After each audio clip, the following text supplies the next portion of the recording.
মা মেয়ের ভালোবাসা। উফ কি ঠান্ডা পড়েছে, একটা চাদরও নেই যে সকালবেলাতে গায়ে দিয়ে কাজ করব। এটা কি? এটা তো রিয়ার চাদর। রিয়া তো বেলা করে ঘুম থেকে ওঠে। আমি বরং চাদরটা গায়ে দিয়ে কাজগুলো সেরে ফেলি। সকালবেলাতে এই ঠান্ডাতে আমি আর পারছি না। যাই কাজগুলো করে নি। দিদি, তুমি আমার চাদর গায়ে দিয়েছো কেন? আমার চাদরটা তো ছিঁড়ে গেছে। সকালবেলায় খুব ঠান্ডা লাগছিল, তুই তো বেলা করে ঘুম থেকে উঠিস, তাই ভাবলাম। হ্যাঁ, তাই ভাবলে আমার চাদরটা গায়ে দিয়ে নোংরা করবে? তুমি যে আমার চাদরটা গায়ে দিয়েছো, তুমি জানো চাদরটার দাম কত? দাও আমার চাদর।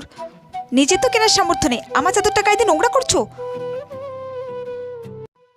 মা, আমি তোমার জন্য একটা জিনিস এনেছি। কি রে মা, কি জিনিস এনেছিস? চাদর? এ তো অনেক দাম, তুই এত টাকা কোথায় পেলি? তুমি আমাকে টিফিনের জন্য যে টাকাটা দাও না, ওইটা জমিয়ে আমি এটা এনেছি। আমার মানু কত বড় হয়ে গেছে, মায়ের কষ্ট বুঝতে শিখে গেছে। এর সাথে প্লিজ সাবস্ক্রাইব করে যেও।